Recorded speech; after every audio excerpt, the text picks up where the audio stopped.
শুনছেন ECAS and পডকাস্টের বিশেষ নিবেদন অডিও গল্প।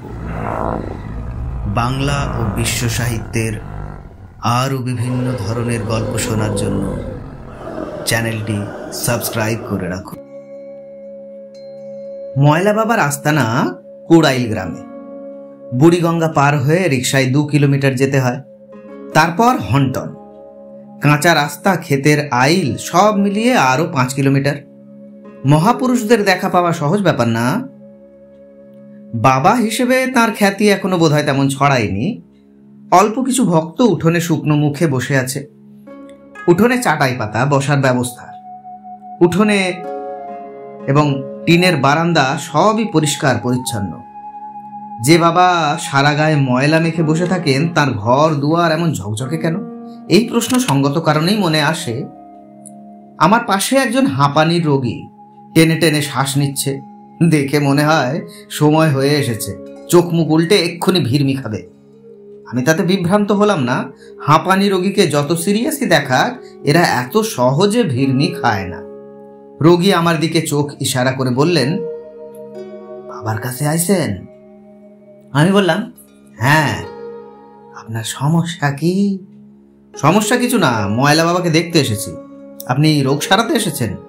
জি। বাবার কাছে এই প্রথম এসেছেন? জি। আর কোনো বাবার কাছে যাননি? বাংলাদেশে তো বাবার অভাব নেই। কেরামতগঞ্জের ন্যাংটা বাবার কাছে গিয়েছিলাম, লাভ হয়নি। বাবা আমার চিকিৎসা করেন নাই, ইনি করবেন। দেখি আল্লাহ পাকের কি ইচ্ছা। রোগীর হাঁপানির টান বৃদ্ধি পেল।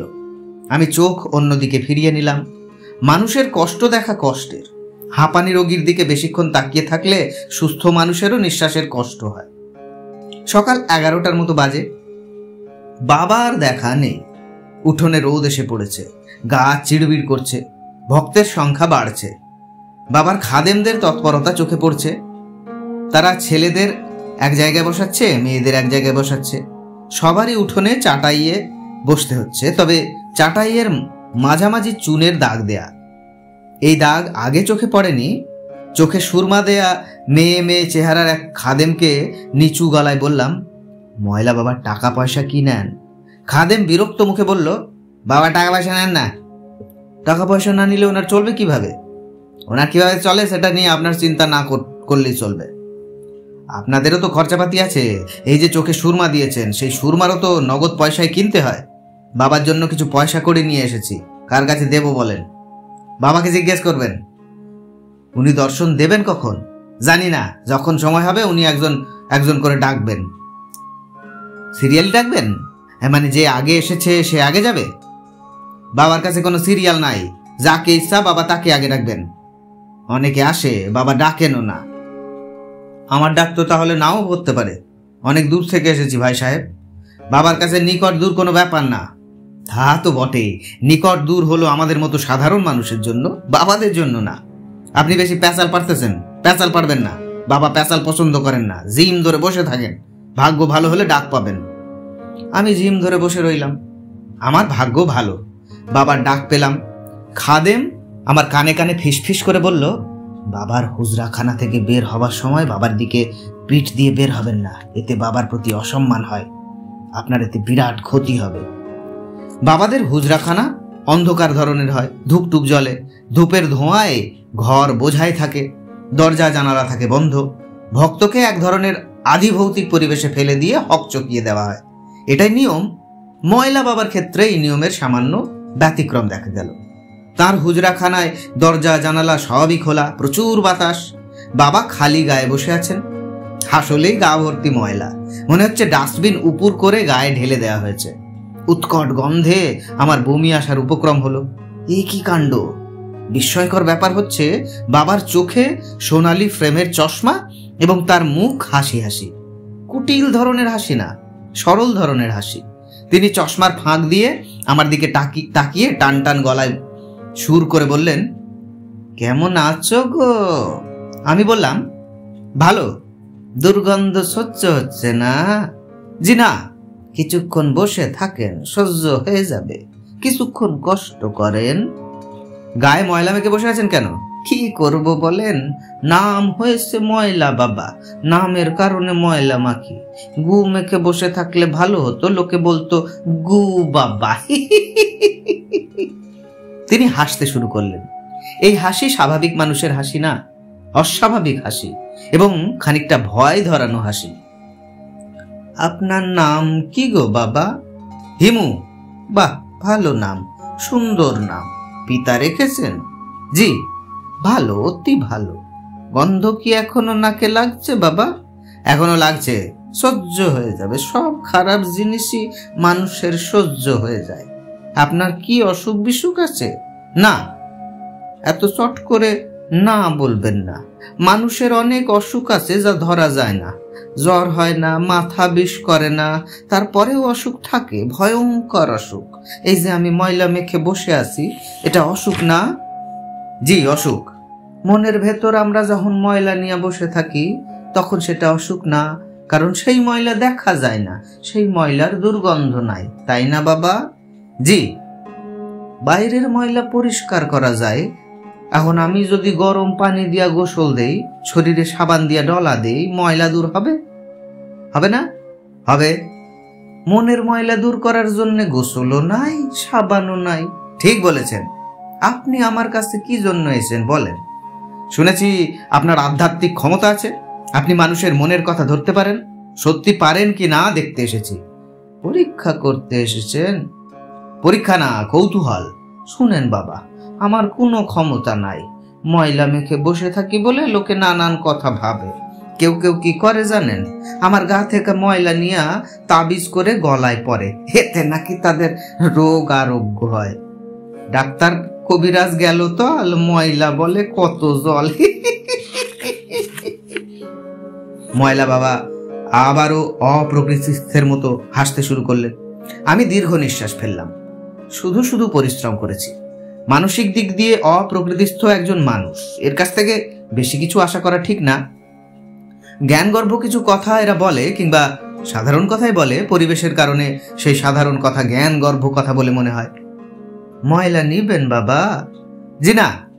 ঢাকা শহর থেকে কষ্ট করে এসেছেন, কিছু ময়লা নিয়ে যান। সপ্ত ধাতুর কবজে ময়লা ভরবেন, কোমরে কালো ঘুনসি দিয়ে মঙ্গলবার সন্ধ্যাবেলা শরীরে ধারণ করবেন, এতে উপকার হবে। কি উপকার হবে? রাতে বিরতে যে ভয় পান, সেই ভয় কমতে পারে। আমি মনে মনে খানিকটা চমকালাম। পাগলা বাবা কি থট রিডিং করছেন? আমার ভয় পাবার ব্যাপারটা তিনি ধরতে পেরেছেন, নাকি কাকতালীয়ভাবে কাছাকাছি চলে এসেছেন? বিস্তৃত ফাঁদ পাতা হয়েছে, আমি সেই ফাঁদে পা দিয়েছি, তিনি সেই ফাঁদ এখন গুটিয়ে আনবেন।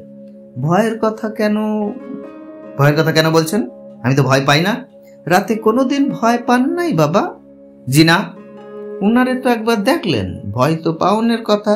কাকে দেখেছি? সেটা তো বলবো না। তার হাতে লাঠি ছিল না?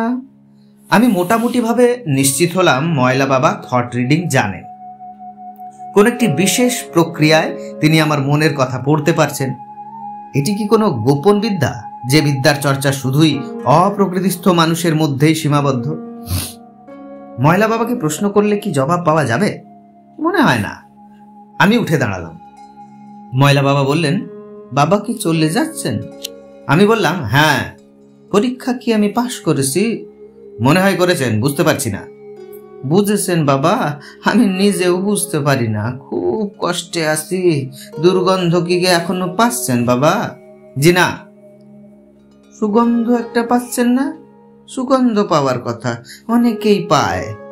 আমি অত্যন্ত বিস্ময়ের সঙ্গে লক্ষ্য করলাম সুগন্ধ পাওয়া যাচ্ছে।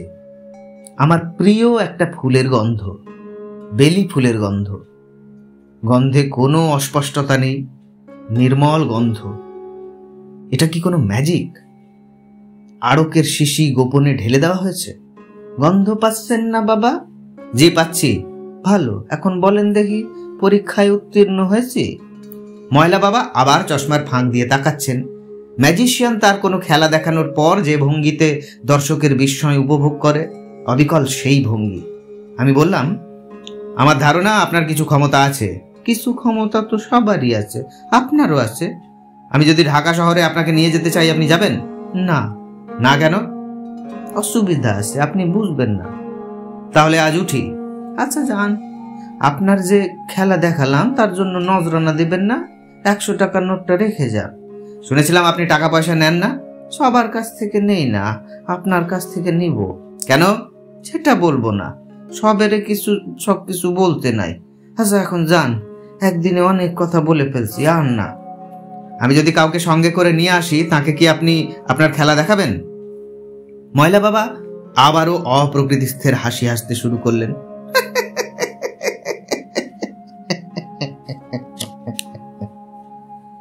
আমি 100 টাকার নোটটা তার পায়ের কাছে রেখে চলে এলাম। ময়লা বাবার ব্যাপারটা নিয়ে মিসির আলী সাহেবের সঙ্গে আলাপ করতে হবে। সবচেয়ে ভালো হতো যদি তাকে সঙ্গে করে নিয়ে আসা যেত। সেটা বোধহয় সম্ভব হবে না। মিসির আলী টাইপের মানুষ সহজে কৌতূহলী হন না। এরা নিজেদের চারপাশে শক্ত পাঁচিল তুলে রাখেন, পাঁচিলের ভেতরে কাউকে প্রবেশ করতে দেন না। এ ধরনের মানুষদের কৌতূহলী করতে হলে পাঁচিল ভেঙে ভেতরে ঢুকতে হয়। সেই ক্ষমতা বোধহয় আমার নেই, তবু একটা চেষ্টা তো চালাতে হবে। ময়লা বাবার ক্ষমতাকে ফুলিয়ে ফাঁপিয়ে বলে দেখা যেতে পারে, লাভ হবে বলে মনে হচ্ছে না। অনেক সময় নিয়ে মিসির আলী সাহেবের সঙ্গে কথা বলতে হবে। তিনি বিভ্রান্ত হবার মানুষ না, তবুও চেষ্টা করে দেখতে ক্ষতি কি? কে? আমি জবাব দিচ্ছি না, চুপ করে আছি। দ্বিতীয়বার কে বললে জবাব দেব। মিসির আলী দ্বিতীয়বার কে বলবেন কি না বুঝতে পারছি না। আগেরবার বলেননি, সরাসরি দরজা খুলেছেন। আজ আমি মিসির আলী সাহেবের জন্য উপহার নিয়ে এসেছি, 1 পট ব্রাজিলিয়ান কফি, ইভাপোরেটেড মিল্কের একটা কৌটা এবং 1 বাক্স সুগার কিউবস। কফি বানিয়ে চায়ের চামচ মেপে চিনি দিতে হবে না, সুগার কিউব ফেলে দিলেই হবে। একটা সুগার কিউব মানে 1 চামচ চিনি, 2 মানে 2 চামচ। উপহার আনার পেছনে ইতিহাসটা বলা যাক। শতাব্দী স্টোরে আমি গিয়েছিলাম টেলিফোন করতে। এমনিতে শতাব্দী স্টোরের লোকজনেদের ব্যবহার খুব ভালো, শুধু টেলিফোন করতে গেলে খারাপ ব্যবহার করে। টেলিফোন নষ্ট, মালিকের নিষেধ আছে, চাবি নেই, নানান টাল বাহানা করে। শেষ পর্যন্ত দেয়, তবে টেলিফোন শেষ হওয়া মাত্র বলে 5 টাকা দেন, কল চার্জ। আজও তাই হলো। আমি হাতের মুঠো থেকে 500 টাকার একটা নোট বের করলাম। ভাঙতি দেন। ভাঙতি তো নেই। আর শুনুন, আপনাকে টাকা ফেরত দিতে হবে না। এখন যে কলটা করছি সেটা 500 টাকা দামের কল। আমার বান্ধবীর সঙ্গে কথা বলেছি, ওর নাম রূপা। আরেকটা কথা শুনুন ভাই, আমি যতবার আপনার এখান থেকে রূপার সঙ্গে কথা বলবো ততবারই আপনাদের 500 টাকা করে দেব। তবে অন্য কলে আগের মতো 5 টাকা। ভাই যাই বলে আমি হন হন করে পথে চলে এসেছি। দোকানের এক কর্মচারী এসে আমাকে ধরল। শতাব্দী স্টোরের মালিক ডেকেছেন, আমাকে যেতেই হবে, না গেলে তার চাকরি থাকবে না। আমি মালিকের সঙ্গে দেখা করার জন্য ফিরে গেলাম। নিতান্ত অল্প বয়সী একটা ছেলে, গোলাপি রঙের হাওয়াই শার্ট পরে বসে আছে, সুন্দর চেহারা। ডিপার্টমেন্টাল স্টোরের মালিক হিসেবে তাকে মানাচ্ছে না। তাকে সবচেয়ে মানাতো যদি টিভি সেটের সামনে বসে ক্রিকেট খেলা দেখত এবং কোনো ব্যাটসম্যান ছক্কা মারলে লাফিয়ে উঠত। শতাব্দী স্টোরের মালিক আমাকে অতি যত্নে বসালো, কফি খাওয়ালো। আমি কফি খেয়ে বললাম, অসাধারণ, জীবনানন্দ দাশের কবিতার মতোই অসাধারণ। সে বলল, কোন কবিতা? আমি আবৃত্তি করলাম। পুরনো পেঁচারা সব কোটরের থেকে এসেছে বাহির হয়ে অন্ধকার দেখে, মাঠের মুখের পরে সবুজ ধানের নিচে মাটির ভিতরে ইঁদুরেরা চলে গেছে, আটির ভিতর থেকে চলে গেছে চাষা, শস্যের ক্ষেতের পাশে আজ রাতে আমাদের জেগেছে পিপাসা। শতাব্দী স্টোরের মালিক তার এক কর্মচারীকে ডেকে বলল, ওনাকে সবচেয়ে ভালো কফি 1 টিন দাও, ইভাপোরেটেড দুধের 1 টিন, সুগার কিউব দাও। আমি থ্যাঙ্কস বলে উপহার গ্রহণ করলাম। তারপর ছেলেটা বলল, এখন থেকে দোকানে উনি এলে প্রথমে জিজ্ঞেস করবে ওনার কি লাগবে, যা লাগবে দেবে, কোনো বিল করতে পারবে না। উনি ঢোকা মাত্র আমার ঘরে নিয়ে আসবে, সেখানে টেলিফোন আছে, উনি যত ইচ্ছা টেলিফোন করতে পারবেন। ব্যবসায়ী মানুষ, তার বয়স যত অল্পই হোক, এমন ফ্রি পাস দেয় না। আমি বিস্মিত হয়ে তাকালাম। ছেলেটা বলল, আমি আপনাকে চিনি, আপনি হিমু। দোকানের লোকজন আপনাকে চিনতে পারেনি, ওদের অপরাধ ক্ষমা করবেন। এখন বলুন আপনি কোথায় যাবেন, ড্রাইভার আপনাকে নামিয়ে দিয়ে আসবে। ড্রাইভার আমাকে মিসির আলী সাহেবের বাসার সামনে নামিয়ে দিয়ে গেছে। আমি কড়া নেড়ে অপেক্ষা করছি কখন মিসির আলী সাহেব দরজা খোলেন। দ্বিতীয়বার কড়া নাড়তে ইচ্ছা করছে না। সাধারণ মানুষের বাসা হলে কড়া নাড়তাম। এই বাসায় থাকেন মিসির আলী, কিংবদন্তি পুরুষ। প্রথম কড়া নাড়ার শব্দেই তাঁর বুঝে যাবার কথা কে এসেছে, কেন এসেছে। দরজা খুলল। মিসির আলী সাহেব বললেন, হিমু সাহেব। জি স্যার। মাথা কামিয়েছেন, আপনাকে ঋষি ঋষি লাগছে। আমি ঋষি সুলভ হাসি হাসলাম। তিনি সহজ গলায় বললেন, আজ এত সকাল সকাল এসেছেন, ব্যাপার কি? রাত মোটে 9টা বাজে। হাতে কি? আপনার জন্য সামান্য উপহার, কফি, দুধ, চিনি। মিসির আলি সাহেবের চোখে হাসি হাসি ঝিলিক উঠল। আমি বললাম, স্যার আপনার রাতের খাওয়া কি হয়ে গেছে? হ্যাঁ হয়েছে। তাহলে আমাকে রান্নাঘরে যাবার অনুমতি দিন, আমি আপনার জন্য কফি বানিয়ে নিয়ে আসি। আসুন আমার সঙ্গে। আমি মিসির আলি সাহেবের সঙ্গে রান্নাঘরে ঢুকলাম। রান্নাঘরটা আমার পছন্দ হলো।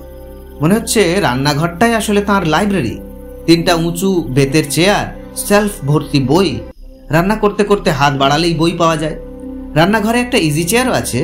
ইজি চেয়ারের পায়ের কাছে ফুট রেস্ট, বোঝা যাচ্ছে ফুট রেস্টে পা রেখে আরাম করে বই পড়ার ব্যবস্থা। মিসির আলি চুলা ধরাতে ধরাতে বললেন, রান্নাঘরে এত বইপত্র দেখে আপনি কি অবাক হচ্ছেন? জি না, আমি কোনো কিছুতেই অবাক হই না। আসলে কি হয় জানেন, হয়তো চা খাবার ইচ্ছা হলো, চুলায় কেতলি বসালাম, পানি ফুটতে অনেক সময় লাগছে, চুপচাপ অপেক্ষা করতে হবে, খুব খারাপ লাগে, তখন বই পড়া শুরু করি। চুলায় কেতলি বসিয়ে আমি 21 পৃষ্ঠা পড়তে পড়তে পানি ফুটাই। এই থেকে আপনি আমার বই পড়ার স্পিড সম্পর্কে একটা ধারণা পাবেন। আমরা কফির পেয়ালা হাতে নিয়ে বসার ঘরে এসে বসলাম। মিসির আলি সাহেব বললেন, আপনার গলায় কি মাছের কাঁটা ফুটেছে? লক্ষ্য করলাম অকারণে ঢোক গিলছেন। আমি বললাম, জি। শুধু শুধু কষ্ট করছেন কেন? কাঁটা তোলার ব্যবস্থা করেন। মেডিকেল কলেজের ইমার্জেন্সিতে গেলেই ওরা চিমটা দিয়ে কাঁটা তুলে ফেলবে। আমি কাঁটার যন্ত্রণা সহ্য করার চেষ্টা করছি। মানুষ তো ক্যান্সারের মতো ব্যাধিও শরীরে নিয়ে বাস করে, আমি সামান্য কাঁটা নিতে পারবো না? মিসির আলি হাসলেন। ছেলে মানুষের যুক্তি শুনে বয়স্করা যে ভঙ্গিতে হাসে, সেই ভঙ্গির হাসি দেখতে ভালো লাগে। হিমু সাহেব। জি স্যার। আমি আপনার ভয় পাবার ব্যাপারটা নিয়ে ভেবেছি। রহস্যের সমাধান হয়েছে? ভয়ের কার্যকারণ সম্পর্কে একটা ব্যাখ্যা দাঁড় করিয়েছি। এইটি সঠিক ব্যাখ্যা কি না তা প্রমাণ সাপেক্ষ। ব্যাখ্যা শুনতে চান? বলুন। মিসির আলি কফির কাপ নিয়ে নামিয়ে সিগারেট ধরালেন, সামান্য হাসলেন। সেই হাসি অতি দ্রুত মুছেও ফেললেন। কথা বলতে শুরু করলেন শান্ত গলায়, যেন তিনি নিজের সঙ্গেই কথা বলছেন, অন্য কারোর সঙ্গে নয়। যেন তিনি যুক্তি দিয়ে নিজেকেই বোঝানোর চেষ্টা করছেন। হিমু সাহেব, আমার ধারণা যে ভয়ের কথা আপনি বলছেন, এই ভয় অতি শৈশবেই আপনার ভেতরে বাসা বেঁধেছে। কেউ একজন হয়তো এই ভয়ের বীজ আপনার ভেতরে পুঁতে রেখেছিল, যাতে পরবর্তী কোনো এক সময় বীজের অঙ্কুরোদ্গম হয়। তীব্র ভয় আপনাকে আচ্ছন্ন করে। অতি শৈশবের তীব্র ভয় অনেক অনেক কাল পর ফিরে আসে। এটা একটা রিকারিং ফেনোমেনা। মনে করুন 3 বছরের কোনো শিশু পানিতে ডুবে মৃত্যুর কাছাকাছি চলে গেল। তাকে শেষ মুহূর্তে পানি থেকে উদ্ধার করা হলো, সে বেঁচে গেল। পানিতে ডোবার ভয়ঙ্কর স্মৃতি তার থাকবে না, সে স্বাভাবিকভাবে বড় হবে, কিন্তু ভয়ের এই অংশটি কিন্তু তার মাথা থেকে যাবে না। মস্তিষ্কের স্মৃতি লাইব্রেরিতে সেই স্মৃতি জমা থাকবে। কোনো কারণে যদি হঠাৎ সেই স্মৃতি বের হয়ে আসে, তাহলে তার সমগ্র চেতনা প্রচণ্ড নাড়া খাবে। সে ভেবেই পাবে না ব্যাপারটা কি। আপনি কি শৈশবে কখনো পানিতে ডুবেছেন? হ্যাঁ, চৌবাচ্চায় ডুবে গিয়েছিলাম। ঘটনাটা বলুন তো। ঘটনা আমার মনে নেই, বাবার ডায়েরি পড়ে জেনেছি। আমার বাবা আমাকে নিয়ে অনেক পরীক্ষা নিরীক্ষা করতেন। মৃত্যু ভয় কি এটা আমাকে বোঝানোর জন্য তিনি একটা ভয়ঙ্কর পরীক্ষা করেছিলেন। চৌবাচ্চায় পানি ভর্তি করে আমাকে ডুবিয়ে দিয়েছিলেন। তার হাতে ছিল স্টপ ওয়াচ। তিনি স্টপ ওয়াচ দেখে 75 সেকেন্ড আমাকে পানিতে ডুবিয়ে রেখেছিলেন। আপনার বাবা কি মানসিকভাবে অসুস্থ ছিলেন? একসময় আমার মনে হতো তিনি মানসিক রোগী, এখন তা মনে হয় না। বাবার কথা থাক, আপনি আমার সম্পর্কে বলুন। আমি মানসিক রোগী কি না সেটা জানা আমার পক্ষে জরুরি। অতি শৈশবের একটা তীব্র ভয় আপনার ভেতরে বাসা বেঁধেছিল। আমার ধারণা সেই ভয়ের সঙ্গে আরো ভয় যুক্ত হয়েছে। মস্তিষ্কের মেমোরি সেলে ভয়ের ফাইল ভারী হয়েছে। একসময় আপনি সেই ভয় থেকে মুক্তি পেতে চেষ্টা করেছেন। তখনই ভয়টা মূর্তিমান হয়ে আপনার সামনে দাঁড়িয়েছে। সে চাচ্ছে না আপনি তাকে অস্বীকার করুন। স্যার, আপনি কি বলতে চাচ্ছেন? ওই রাতে আমি যা দেখেছি সবই আমার কল্পনা? না, বেশিরভাগই সত্যি, তবে সেই সত্যটাকে কল্পনা ঢেকে রেখেছে। বুঝতে পারছি না। আমি বোঝানোর চেষ্টা করছি। ওই রাতে আপনি ছিলেন খুব ক্লান্ত, আপনার স্নায়ু ছিল অবসন্ন। খুব ক্লান্ত ছিলাম, স্নায়ু অবসন্ন ছিল বলছেন কেন? আপনার কাছ থেকে শুনেই বলছি। সারা রাত আপনি হেঁটেছেন, জ্যোৎস্না দেখেছেন, তারপর ঢুকলেন গলিতে। দীর্ঘ সময় কোনো একটি বিশেষ জিনিস দেখার ক্লান্তি আসে, স্নায়ু অবসন্ন হয়। ঠিক আছে, বলুন। আপনাকে দেখে কুকুররা সব দাঁড়িয়ে গেল, একটি এগিয়ে এলো সামনে, তাই না? জি, কুকুরদের দলপতি। আবার ওই ভয়ঙ্কর মূর্তি যখন এলো তখন কুকুররা তার দিকে ফিরল, দলপতি এগিয়ে গেল সামনে। দেখুন হিমু সাহেব, কুকুররা যা করেছে তা হচ্ছে কুকুরদের জন্য অত্যন্ত স্বাভাবিক কর্মকাণ্ড। তারা উদ্ভট কিছু করেনি, অথচ তাদের এই স্বাভাবিক কর্মকাণ্ডই আপনার কাছে খুব অস্বাভাবিক মনে হচ্ছিল, কারণ আপনি নিজে স্বাভাবিক ছিলেন না। আপনার মধ্যে এক ধরনের ঘোর কাজ করা শুরু করেছে। শৈশবের সমস্ত ভয় বাক্স থেকে ভেঙে বের হয়ে আসা শুরু হয়েছে। তারপর আপনি শুনলেন লাঠি ঠকঠক করে কে যেন আসছে। আপনি যদি স্বাভাবিক থাকতেন তাহলে কিন্তু লাঠির ঠকঠক শব্দ শুনে ভয়ে অস্থির হতেন না। লাঠি ঠকঠক করে কেউ আসতেই পারে, আপনি খুবই অস্বাভাবিক অবস্থায় ছিলেন বলেই এই কাণ্ডটা ঘটেছে। আপনার মস্তিষ্ক অসম্ভব উত্তেজিত, সে বিচিত্র খেলা শুরু করেছে। আপনার স্বাভাবিক দৃষ্টি সে এলোমেলো করতে শুরু করেছে। আপনি মানুষটা দেখলেন, চাদর গায়ে একজন মানুষ যার চোখ নেই, মুখ নেই, ঠিক না? জি, আমার ধারণা আপনি অ্যাসিডে ঝলসে যাওয়া একজন অন্ধকে দেখেছেন। অন্ধ বলেই সে লাঠি হাতে হাঁটা চলা করে। আপনাকে দেখে সে দাঁড়িয়ে পড়ল, লাঠি উঁচু করলো আপনার দিকে। একজন অন্ধের পক্ষে আপনার উপস্থিতি বুঝতে পারা কোনো ব্যাপার না। অন্ধদের অন্যান্য ইন্দ্রিয় খুব তীক্ষ্ণ থাকে। অবশ্যই অন্ধ না হয়ে একজন কুষ্ঠরোগীও হতে পারে। কুষ্ঠরোগীও এমন বিকৃত হতে পারে, আমি নিজে কয়েকজনকে দেখেছি। আমি বললাম, স্যার একটা কথা, আমি দেখেছি মানুষটা যখন ফিরে যাচ্ছিল তখন তাকে খুব লম্বা দেখাচ্ছিল। আপনি যা দেখেছেন তার কিছুই না, লাইট অ্যান্ড শেডের একটা ব্যাপার। গলিতে একটা মানুষকে দাঁড় করিয়ে আপনি বিভিন্ন জায়গা থেকে আলো গায়ে ফেলে পরীক্ষা করতে পারেন। দেখবেন আলো কোত্থেকে ফেলছেন এবং সেই আলো ফেলার জন্য তার ছায়ায় কত বড় হচ্ছে তার উপর নির্ভর করছে তাকে কত লম্বা মনে হচ্ছে। একে বলে অপটিক্যাল ইলিউশন। ম্যাজিশিয়ানরা অপটিক্যাল ইলিউশনের সাহায্যে অনেক মজার মজার খেলা দেখান। পুরো ব্যাপারটা আপনার কাছে এত সহজ মনে হচ্ছে? জি, মনে হচ্ছে। পৃথিবীর সমস্ত জটিল সূত্রগুলির মূল কথা খুব সহজ। আপনি যে আপনার মাথার ভেতরে শুনলেন কে বলছে ফিরে যাও ফিরে যাও, তার ব্যাখ্যাও খুব সহজ ব্যাখ্যা। আপনার অবচেতন মন আপনাকে ফিরে যেতে বলছিল। আমি কি আপনার সব ব্যাখ্যা গ্রহণ করে নেব, না নিজে পরীক্ষা করে দেখব? সেটা আপনার ব্যাপার। আমার কেন জানি মনে হয় ওই জিনিসটার মুখোমুখি দাঁড়ানো মানে আমার মৃত্যু। সে আমাকে ছাড়বে না। তাহলে তো আপনাকে অবশ্যই ওই জিনিসটার মুখোমুখি হতে হবে। যদি না হই তাহলে সে আপনাকে খুঁজে বেড়াবে। আজ একটা গলিতে সে আছে, কাল চলে আসবে রাজপথে। একটি গলি যেমন আপনার জন্য নিষিদ্ধ হয়েছে, তেমনি শুরুতে একটা রাজপথও আপনার জন্য নিষিদ্ধ হবে, তারপর আরও একটা, তারপর একসময় দেখবেন শহরের সমস্ত পথঘাট নিষিদ্ধ হয়ে গেল। আপনাকে শেষ পর্যন্ত ঘরে আশ্রয় নিতে হবে। সেখানেও যে স্বস্তি পাবেন তা না। মাঝরাতে হঠাৎ মনে হবে দরজার বাইরে ওই অশরীরী দাঁড়িয়ে, দরজা খুললেই সে ঢুকবে। আমি চুপ করে রইলাম। মিসির আলী হাসি মুখে বললেন, হ্যাঁ, আপনার বাবা বেঁচে থাকলে তিনি আপনাকে কি উপদেশ দিতেন? আমি দীর্ঘ নিঃশ্বাস ফেলে বললাম, আপনি যে উপদেশ দিচ্ছেন সেই উপদেশই দিতেন। আচ্ছা স্যার, আজ উঠি। উঠবেন? আচ্ছা, কফির জন্য ধন্যবাদ। একটা কথা জিজ্ঞেস করি, মানুষের কি থট রিডিং ক্ষমতা আছে? থাকতে পারে, পুরোপুরি নিশ্চিত করে বলা যাচ্ছে না, তবে নিম্ন শ্রেণীর প্রাণীদের এই ক্ষমতা সম্ভবত আছে। ডিউক ইউনিভার্সিটিতে একবার একটা গবেষণা করা হয়েছিল। 50টা ইঁদুরকে দুটো থালায় করে খাবার দেয়া হতো। একটা থালায় নাম্বার এবং অন্যটার নাম্বার 0। খাবার দেবার সময় মনে মনে ভাবা হতো 0 নম্বর থালায় খাবার যে ইঁদুর খাবে তাকে মেরে ফেলা হবে। দেখা গেল 0 নম্বর থালার খাবার কোনো ইঁদুর স্পর্শ করছে না, অথচ একই খাবার। আপনার ধারণা ইঁদুর মানুষের মনের কথা বুঝতো বলেই এটা করতো? হতে পারে। আপনি থট রিডিং এর ক্ষমতা আছে এমন কোনো মানুষের দেখা পাননি? পেয়েছি, তবে পুরোপুরি নিশ্চিত হতে পারিনি, নিশ্চিত হতে ইচ্ছাও করেনি। থাকুক না কিছু রহস্য। স্যার যাই? আচ্ছা। মিসির আলী সাহেব আমাকে রাস্তা পর্যন্ত এগিয়ে দিলেন। আমি রাস্তায় নেমে দেখলাম সুন্দর জ্যোৎস্না হয়েছে।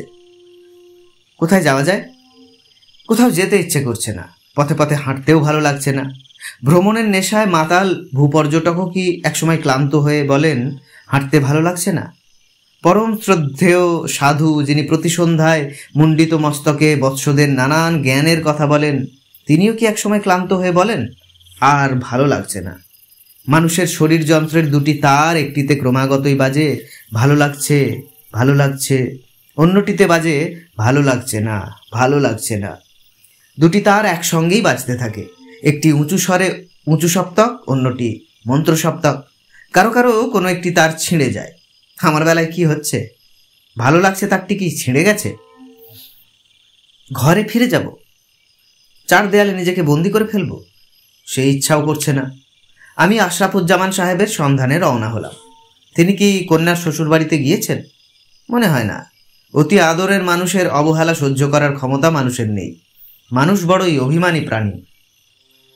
আশরাফুজ্জামান সাহেব বাসাতেই ছিলেন। আমাকে দেখে যন্ত্রের মতো গলায় বললেন, কেমন আছেন? আমি বললাম, ভালো আছি। আপনি কি করছেন? কিছু করছি না, শুয়েছিলাম। শরীর খারাপ? জি না, শরীর খারাপ না, শরীর ভালো। খাওয়া দাওয়া করেছেন? জি না, রান্না করিনি। আপনার কন্যার সঙ্গে যোগাযোগ হয়েছে নাকি? জি না, ওর আর চিটাগং গেছে, ওর শ্বশুর বাড়ি চিটাগং। যাবার আগে আপনার সঙ্গে দেখা করে যায়নি? আমাকে নেবার জন্য লোক পাঠিয়েছিল, আমার যেতে ইচ্ছা করছিল না। আমি আপনাকে নিতে এসেছি। কোথায় নিয়ে যাবেন? তেমন কোথাও না, পথে পথে হাঁটবো। জ্যোৎস্না রাতে পথে হাঁটতে অন্যরকম লাগবে। যাবেন? জি না। পথে হাঁটতে হাঁটতে আপনি আপনার মেয়ের গল্প করবেন, আমি শুনবো। তার সব গল্প শোনা হয়নি, যাবেন? আচ্ছা চলুন। আমরা পথে নামলাম। ঠিক করে ফেললাম তাকে নিয়ে প্রচুর হাঁটবো। হাঁটতে হাঁটতে তিনি ক্লান্ত হয়ে পড়বেন। শরীর যতই অবসাদগ্রস্ত হবে, মন ততই হালকা হবে। হিমু সাহেব। জি। আপনি বোধহয় ভাবছেন আমি মেয়ের উপর খুব রাগ করেছি। আসলে রাগ করিনি। কারণ রাগ করব কেন বলুন? আমি তো আসলেই তার বিয়ে ভেঙেছি, উড়ো চিঠি দিয়েছি, টেলিফোনে খবর দিয়েছি। নিজের ইচ্ছায় তো করেননি, আপনার স্ত্রী আপনাকে করতে বলেছেন, আপনি করেছেন। খুবই সত্যি কথা, কিন্তু আমার মেয়ে বিশ্বাস করে না। তার মার সঙ্গে যে আমার কথাবার্তা হয় এটাও বিশ্বাস করে না। অল্প বয়সে সবকিছু অবিশ্বাস করার একটা প্রবণতা দেখা যায়। বয়স বাড়লে ঠিক হয়ে যাবে। আমার মেয়ের কোনো দোষ নেই। আমার আত্মীয় স্বজনরা ক্রমাগত তার কানে মন্ত্রণা দেয় আমি যে কি ধরনের মন্দ লোক, এটা শুনতে শুনতে সেও বিশ্বাস করে ফেলেছে। আপনি মন্দ লোক? ওদের কাছে মন্দ লোক। মেয়ে অসুস্থ হলে ডাক্তারের কাছে নিই না, নিজে নিজে হোমিওপ্যাথি করি, এইসব আর কি।